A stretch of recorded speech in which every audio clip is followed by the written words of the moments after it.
যে বিরল খনিজ নিয়ে যুক্তরাষ্ট্র চীন দ্বন্দ্ব তা পাওয়ার সম্ভাবনা দেখা দিয়েছে বাংলাদেশে, আর সে কারণেই বাংলাদেশকে নিয়ে শুরু হয়েছে চীন যুক্তরাষ্ট্র সহ অন্যান্য প্রভাবশালী দেশের টানাটানি। এমনিতেই ভূ অবস্থানগত অবস্থানের কারণে বাংলাদেশ এখন সমস্ত শক্তির কেন্দ্রে, তাই মাথা খারাপ হয়ে যাচ্ছে প্রতিবেশী ভারতের। এখন বিশ্ব রাজনীতির পাশাপাশি প্রাকৃতিক সম্পদের কারণে বাংলাদেশের কাছে পাত্তাই পাচ্ছে না ভারত।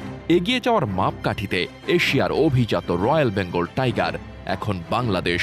আর যে ভারত এতদিন আমাদের সুন্দরবনের রয়্যাল বেঙ্গল টাইগারকে অন্যান্য অনেক কিছুর মতো অধিকার করতে চাইছিল, সেই ভারত এখন ভেজা বিড়াল। ডক্টর ইউনূসের সময় বাংলাদেশে যেন সোনার চাষ হচ্ছে। এখন শুধু সোনা নয়, আরও অনেক মূল্যবান ধাতুও পাওয়া যাচ্ছে। যুক্তরাষ্ট্রের প্রযুক্তি কোম্পানি অ্যাপল আইফোন তৈরিতে বিরল মৃত্তিকা ধাতু আমদানি করে চীন থেকে। শুধু আইফোন না, গুরুত্বপূর্ণ যে কোনো ইলেকট্রনিক সামগ্রী তৈরিতে খনিজ ধাতু দরকার হয়। এই খনিজ ধাতু সবচেয়ে বেশি মজুদ রয়েছে চীনে। বর্তমান চীন মার্কিন যুক্তরাষ্ট্র দ্বন্দ্বে চীন সিদ্ধান্ত নিয়েছে এই বিরল মৃত্তিকা ধাতু আর রপ্তানি করবে না। যুক্তরাষ্ট্রের প্রভাবশালী গণমাধ্যম নিউ ইয়র্ক টাইমসে 13 এপ্রিল প্রকাশিত এক প্রতিবেদনে বলা হয়েছে, সম্প্রতি চুম্বকসহ বিরল মৌলের রপ্তানি বন্ধ রাখার জন্য নির্দেশ দিয়েছে চীনের বাণিজ্য মন্ত্রণালয়। এর ফলে প্রচুর মৌল জাহাজীকরণের অপেক্ষায় বন্দরে পড়ে আছে। প্রতিবেদনে বলা হয়, বিশেষ অনুমতি ছাড়া চীন থেকে এ ধরনের পণ্য রপ্তানি করা যাবে না। সামারিয়াম, টোলিনিয়াম, টার্বিয়াম, ডিসপ্রোসিয়াম, লিউটেনিয়াম, স্ক্যান্ডিয়াম, ইটিয়ামের মতো প্রায় 17টি বিরল মৌলের অভাবে আমেরিকার প্রতিরক্ষা শিল্প বড় সংকটে পড়তে পারে। আর এই বিশ্ব সংকটের সমাধান আছে শুধু বাংলাদেশে।